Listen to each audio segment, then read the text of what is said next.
你说人为什么这个问题永远解决不完呢？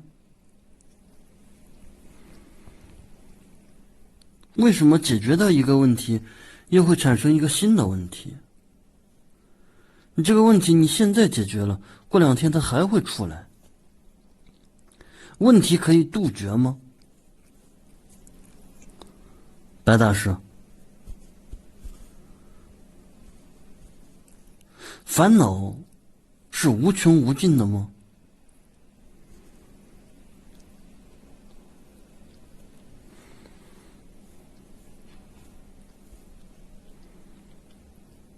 大师，你是不是告诉我，不去想就行了？你是这个意思是吗？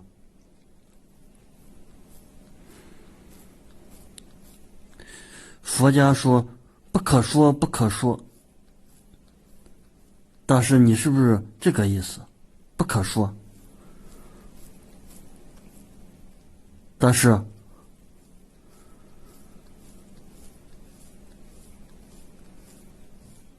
大师，我好像懂了，